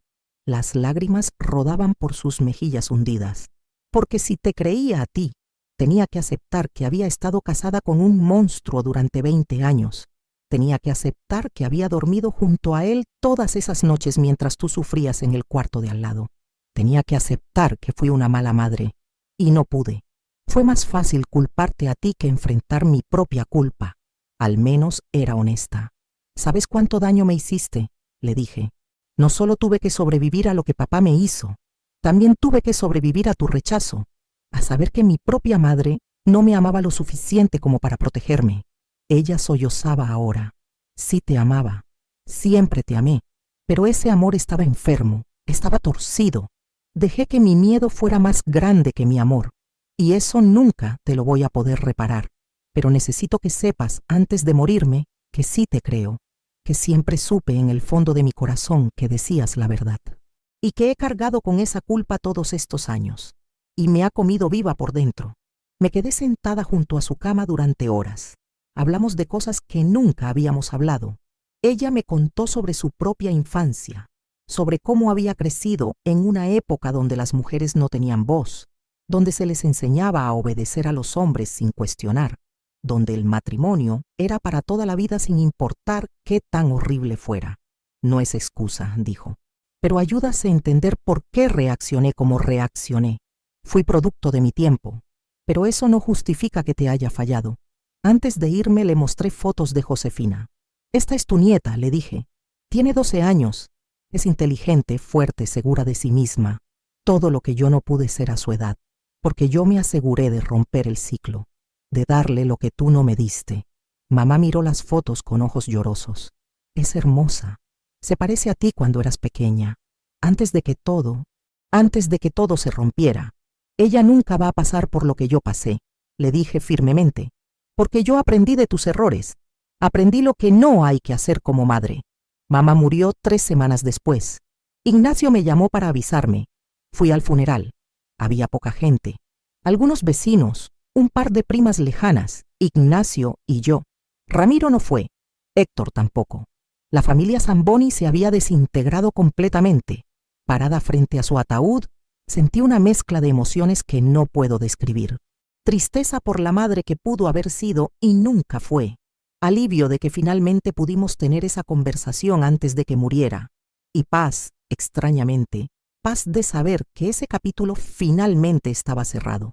Cuando regresé a San Miguel de Allende, abracé a Josefina más fuerte que nunca. ¿Estás bien, mami?, preguntó ella. Sí, mi amor, estoy bien. Solo necesitaba despedirme de alguien y ahora puedo seguir adelante. Esa noche, mientras Josefina dormía, me senté con Rodolfo en el porche. ¿Te dio lo que necesitabas?, preguntó. Me dio algo, respondí. No fue el perdón perfecto con final feliz de las películas, pero fue real, fue honesto, y eso es suficiente para mí. Fue en ese momento que decidí algo importante. Decidí que cuando Josefina fuera mayor, le contaría mi historia completa, no para cargarla con mi trauma, sino para enseñarle que se puede sobrevivir a lo inimaginable, que se puede sanar de heridas profundas, que se puede romper ciclos generacionales de silencio y vergüenza, y que el amor de una madre puede ser diferente, puede ser sano, puede ser protector. También decidí que mi historia no podía quedarse solo dentro de mi familia, que tenía que compartirla más ampliamente, que tal vez, solo tal vez, contar lo que me pasó podría ayudar a otras niñas, a otras mujeres, a encontrar su propia voz, a entender que no están solas, que muchas hemos pasado por esto y que sí hay vida después del horror. Empecé a dar pláticas en escuelas sobre abuso infantil, sobre cómo reconocer las señales, sobre la importancia de creerle a los niños, sobre cómo el silencio protege al abusador, no a la víctima. Algunas maestras lloraban durante mis pláticas. Algunas me confesaban después que ellas también habían sido víctimas. Y cada vez que alguien se acercaba a decirme gracias por hablar, yo sentía que mi dolor había servido para algo, que no había sido en vano. Josefina creció viendo a su madre como una sobreviviente, no como una víctima. Y eso hizo toda la diferencia.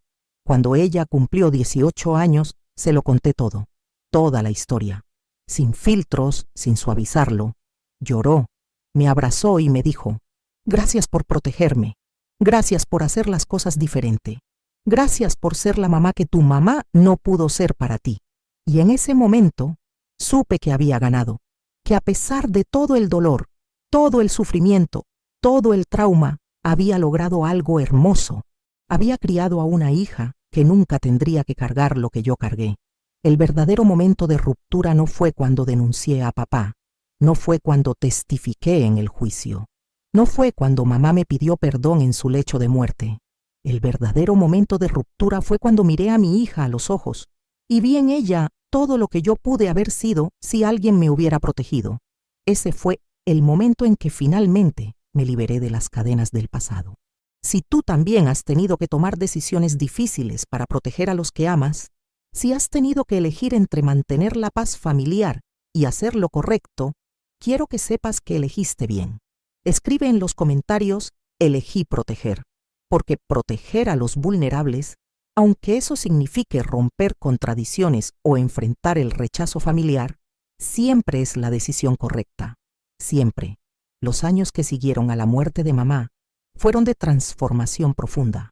Era como si su partida hubiera cerrado una puerta que había estado entreabierta toda mi vida, dejando entrar corrientes de aire frío del pasado. Ahora, esa puerta estaba cerrada, y aunque el pasado seguía ahí, Ya no tenía el mismo poder sobre mí. Rodolfo y yo envejecimos juntos de la manera más hermosa. Cada arruga en su rostro era un mapa de nuestras risas compartidas. Cada cana en su cabello era testimonio de los años que habíamos sobrevivido juntos. Él nunca me presionó para hablar de mi trauma cuando no quería, pero siempre estuvo ahí cuando necesitaba desahogarme. El amor verdadero no es solo estar en los momentos buenos, me decía, es quedarse en los momentos difíciles. Y yo me quedo, Carmelita, siempre me quedo. Cuando cumplí 50 años, algo cambió en mí. Ya no era la niña asustada. Ya no era ni siquiera la mujer que vivía con miedo constante de que el pasado la alcanzara. Era una sobreviviente en toda la extensión de la palabra. Y las sobrevivientes tienen una responsabilidad: contar su historia para que otras puedan sobrevivir también. Empecé a escribir, no con la intención de publicar, sino solo para sacar todo lo que había estado guardado dentro de mí durante décadas. Escribía en las noches, después de que Rodolfo se dormía, sentada en la mesa del comedor con una taza de té de manzanilla. Escribía sobre la niña que fui, sobre el terror que viví, sobre la traición, el dolor, la oscuridad, pero también sobre la esperanza, la sanación, el amor que encontré después. Josefina, que para entonces ya estaba en la universidad estudiando psicología, encontró mis escritos un día. «Mami, ¿qué es esto?», preguntó sosteniendo el cuaderno donde había estado volcando mi alma. Me puse nerviosa. Solo cosas que necesitaba sacar. Ella se sentó conmigo. «¿Puedo leerlo?». Dudé, pero finalmente asentí. La vi leer durante horas. Vi cómo las lágrimas caían por sus mejillas. Vi cómo su expresión cambiaba de dolor a rabia a admiración. Cuando terminó, cerró el cuaderno suavemente y me miró. «Mami, esto necesita ser compartido. No solo conmigo, con el mundo. Hay millones de mujeres ahí afuera que necesitan leer esto, que necesitan saber que no están solas, que necesitan ver que se puede sobrevivir y hasta prosperar después de algo así». «No sé si puedo», le dije. «Es tan íntimo, tan vergonzoso». Ella tomó mis manos. «No hay nada vergonzoso en lo que escribiste. La vergüenza nunca fue tuya. Era de él. Y cada vez que tú guardas silencio por vergüenza, le das poder a él y a todos los hombres como él. Tu voz, tu historia, es un arma contra el silencio que protege a los abusadores». Tenía razón. Mi hija, sabia más allá de sus años, tenía toda la razón, pero aún así, me tomó 2 años más encontrar el valor para compartir mi historia públicamente. Primero di pláticas en grupos pequeños de sobrevivientes, lugares seguros donde todas habíamos vivido alguna forma de abuso. Y lo que descubrí ahí me cambió para siempre. Descubrí que mi historia no era única, que había miles, millones de mujeres con historias similares. Padres, tíos, abuelos, hermanos, primos, maestros, sacerdotes. Los abusadores venían en todas las formas, pero los patrones eran siempre los mismos: el secreto, la manipulación, la culpa, el silencio forzado y la sensación de estar completamente sola en el sufrimiento. Una mujer llamada Beatriz se me acercó después de una de esas pláticas. Tenía más o menos mi edad, con el cabello completamente blanco y ojos que habían visto demasiado. «Gracias», me dijo simplemente. «Gracias por poner en palabras lo que yo nunca pude decir». Nos abrazamos y lloramos juntas, 2 desconocidas unidas por un dolor compartido. Ese abrazo me dio más sanación que años de terapia. Empecé a entender algo fundamental. El trauma pierde su poder cuando lo compartes, cuando lo sacas de la oscuridad y lo pones bajo la luz, cuando nombras lo innombrable, cuando rompes el silencio que ha protegido a los abusadores por generaciones. Mi voz, que me habían robado tantos años atrás, finalmente estaba regresando, y era más fuerte que nunca. Rodolfo se enfermó cuando yo tenía 73 años y él 75. Cáncer de páncreas, el mismo que se había llevado a tantos en mi familia. Los doctores nos dieron 3 meses. Fueron los 3 meses más dolorosos y hermosos de mi vida. Dolorosos porque sabía que estaba perdiendo al amor de mi vida. Hermosos porque pudimos despedirnos adecuadamente. «No tengas miedo», me dijo en sus últimos días. «Ya viviste con miedo demasiados años. Cuando yo me vaya, quiero que vivas plenamente. Quiero que sigas contando tu historia. Quiero que sigas siendo esa luz para otras mujeres. Lloré tanto que pensé que nunca se me iban a acabar las lágrimas. No sé cómo vivir sin ti. Él sonrió débilmente. Sí sabes. Has sobrevivido cosas mucho peores que mi muerte. Vas a estar bien. Y yo voy a estar contigo siempre. Aquí, dijo, tocando mi corazón. Murió un martes por la tarde, con la mano en la mía, mirando por la ventana hacia el árbol de níspero que habíamos plantado juntos casi 50 años atrás. Y aunque el dolor de perderlo fue inmenso, fue un dolor limpio, un dolor honesto, el tipo de dolor que viene del amor verdadero, no del trauma. Y descubrí que podía vivir con ese tipo de dolor, porque honraba lo que habíamos compartido, en lugar de destruirme como el otro dolor lo había hecho. Después de su muerte, me mudé a una casita más pequeña, pero me quedé en San Miguel de Allende. Esta ciudad se había convertido en mi hogar verdadero. Aquí nadie me conocía como la hija de Octavio Mendoza. Aquí era simplemente Carmen, la maestra jubilada, la viuda de don Rodolfo, la abuela de 4 nietos hermosos que Josefina me había dado. Fue en esa casita, sola pero no solitaria, que finalmente encontré la paz verdadera. No la paz que viene de olvidar o ignorar el pasado, sino la paz que viene de haberlo enfrentado, procesado y finalmente dejado atrás. El pasado ya no me perseguía. Ya no tenía pesadillas todas las noches. Ya no me sobresaltaba cuando alguien abría una puerta inesperadamente.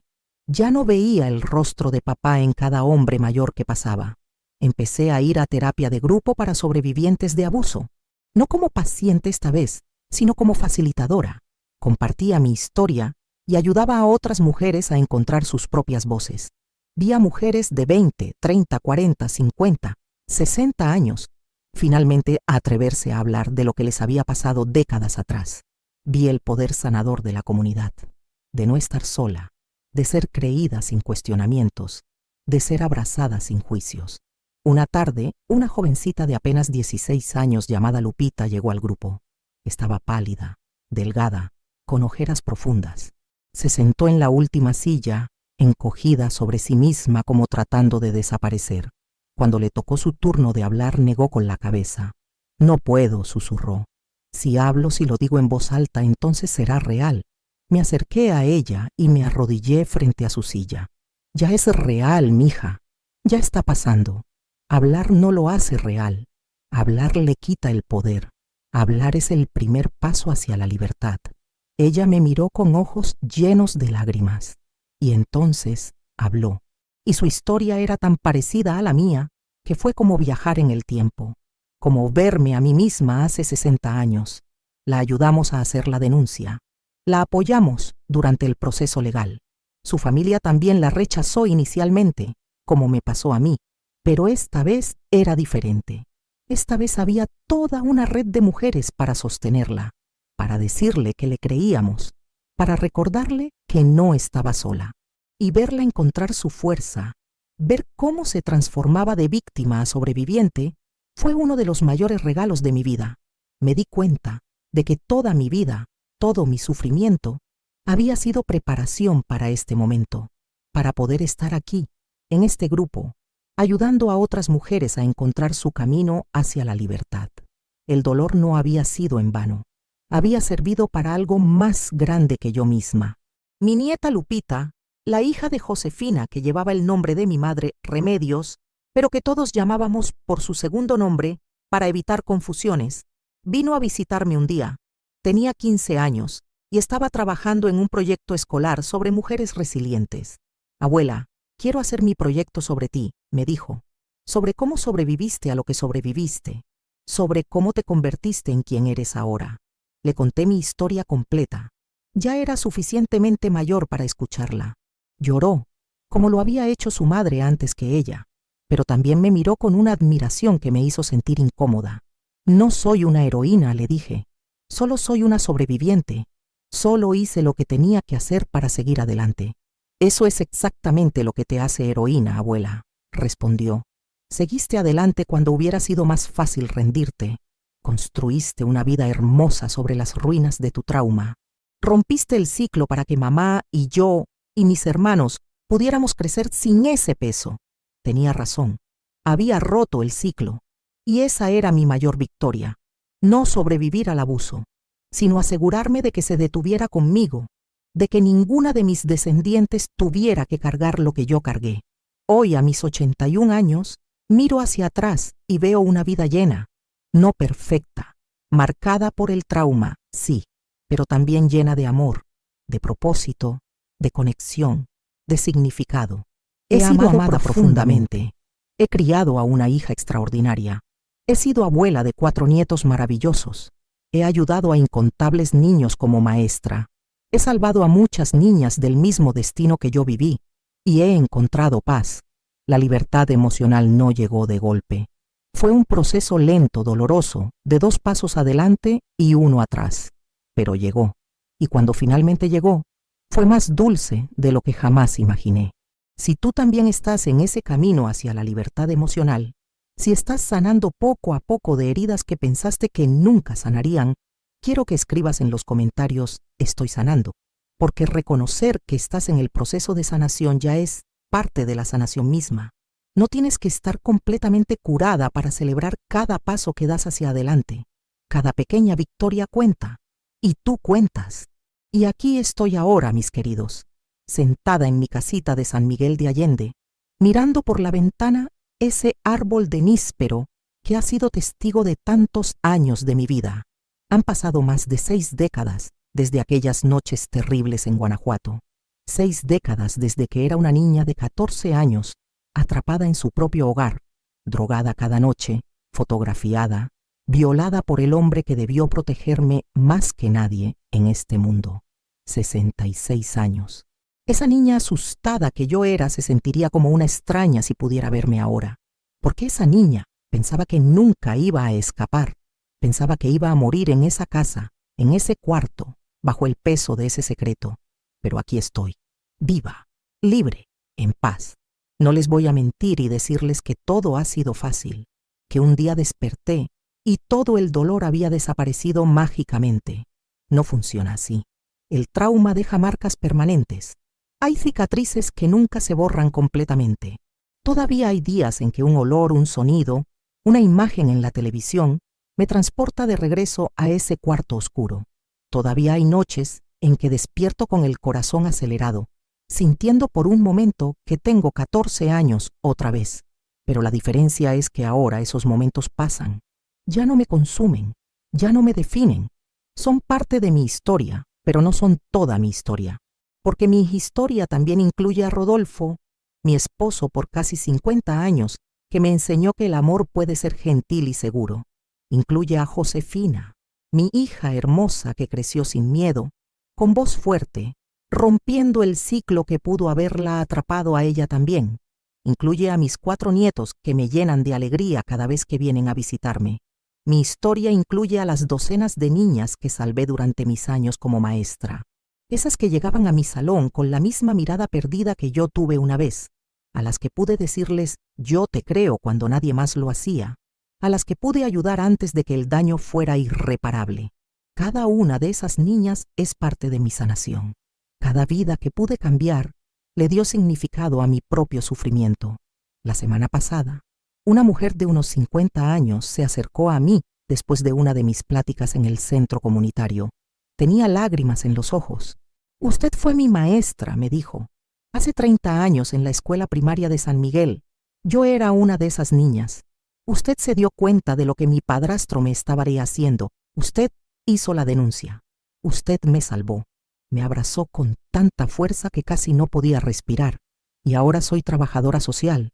Ayudo a otras niñas como yo fui, como usted fue. Todo gracias a usted. Lloré en sus brazos, porque en ese momento entendí completamente que mi vida había tenido propósito, que mi dolor no había sido en vano, que había logrado convertir la tragedia en algo hermoso, en esperanza, en cambio, en salvación para otras. Les quiero decir algo importante a ustedes que me han acompañado hasta aquí en esta historia larga y dolorosa. Si están pasando por algo similar a lo que yo pasé, si están atrapados en una situación de abuso ahora mismo, por favor escúchenme. Sí hay salida. Sé que no lo parece, Sé que el abusador les ha hecho creer que nadie les va a creer, que es su culpa, que si hablan van a destruir a la familia. Pero todo eso son mentiras. Mentiras diseñadas para mantenerlos callados y atrapados. La verdad es esta: ustedes merecen estar a salvo, merecen ser protegidos, merecen ser creídos, y hay gente buena en este mundo que les va a creer y les va a ayudar. Puede que no sea la primera persona a la que acudan, como me pasó a mí con el padre Anselmo, pero sigan buscando hasta encontrar a alguien que les crea, porque esa persona existe. Yo la encontré en Guadalupe Méndez, la trabajadora social del DIF. Ustedes también van a encontrar a la suya. Y si son madres, padres, maestros, tíos, abuelos, vecinos, cualquier adulto en la vida de un niño, por favor estén atentos. Las señales están ahí si sabemos buscarlas. Los cambios súbitos de comportamiento, la pérdida de peso o el aumento excesivo, las calificaciones que caen sin explicación, la mirada perdida, el encogerse cuando alguien se acerca, los moretones que no tienen explicación coherente, la ropa inadecuada para el clima, como mangas largas en pleno verano para esconder marcas. Y lo más importante, si un niño reúne el valor de decirles que algo malo está pasando, créanle. Por favor, créanle. No vayan primero con el supuesto abusador a preguntarle si es verdad, como hizo el director de mi escuela. Vayan directamente con las autoridades apropiadas. Denuncien. Protejan a ese niño, porque su reacción en ese momento puede ser la diferencia entre salvación y años más de sufrimiento silencioso. Mirando hacia atrás, a toda mi vida, puedo decir con honestidad que soy feliz, no a pesar de lo que viví, sino en cierta forma gracias a ello, porque ese sufrimiento me dio una empatía profunda, me dio propósito, me dio la determinación de romper ciclos y salvar vidas, me hizo quien soy hoy, y quien soy hoy es alguien que puede ayudar a otros, alguien que puede ofrecer esperanza donde solo hay oscuridad. El árbol de níspero que Rodolfo y yo plantamos cuando llegamos a San Miguel de Allende tiene ahora casi 50 años. Ha dado fruto cada temporada sin fallar. Sus raíces son profundas y fuertes. Ha sobrevivido tormentas, sequías, el paso del tiempo. Y sigue ahí, hermoso, dando sombra, dando vida. Ese árbol es como yo, como todos los sobrevivientes, enraizados profundamente a pesar de las tormentas, floreciendo a pesar de las sequías, dando fruto a pesar del dolor. Cuando me muera, y ese día no puede estar muy lejos ya a mis 81 años, quiero que mi legado sea este, que una mujer puede sobrevivir a lo inimaginable y aún así construir una vida hermosa, que el trauma no tiene que definir nuestro futuro, que los ciclos de abuso pueden romperse, que nuestra voz tiene poder, que nuestras historias importan, que merecemos ser creídos, protegidos, amados. Le agradezco a Dios, a ese Dios que pensé que me había abandonado en aquellos años oscuros, pero que en realidad estaba ahí todo el tiempo, preparándome para algo más grande. Le agradezco a la tía Graciela y al tío Esteban, que me dieron un hogar cuando más lo necesitaba. Le agradezco a Rodolfo por enseñarme que el amor verdadero existe. Le agradezco a Josefina por ser la razón por la que seguí luchando. Le agradezco a todas las mujeres sobrevivientes que han compartido sus historias conmigo, porque en sus historias encontré las piezas que faltaban para completar mi propia sanación. Y les agradezco a ustedes, mis queridos, por haberme escuchado hasta el final, por haberme dado el espacio para contar mi verdad sin juzgarme, por haberme acompañado en este viaje desde la oscuridad hacia la luz.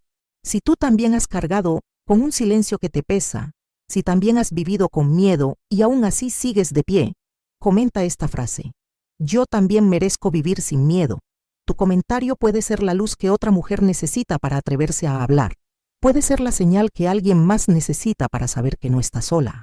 Y si esta historia tocó tu corazón de alguna forma, te invito a suscribirte al canal, a darle like y a compartir este video con alguien que lo necesite.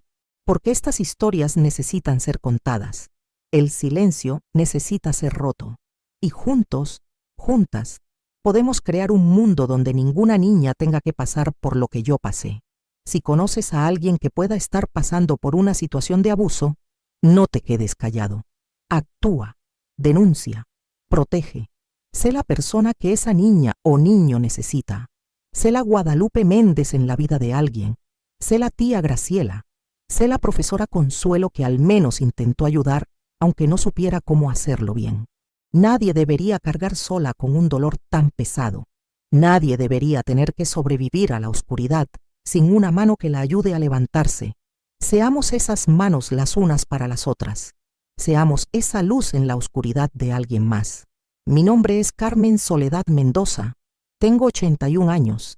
Soy sobreviviente de abuso sexual infantil por parte de mi padre. Soy maestra jubilada.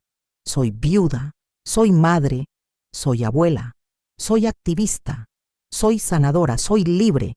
Y si yo pude llegar hasta aquí, tú también puedes. Gracias por escucharme.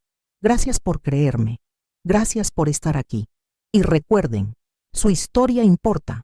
Su voz tiene poder y merecen vivir sin miedo. Este contenido es una obra original, basada en una historia real. Si necesitas ayuda, busca a las autoridades de protección a menores en tu país. No estás sola. Nunca estás sola. Que Dios los bendiga a todos. Y que ninguna niña más tenga que pasar por lo que yo pasé.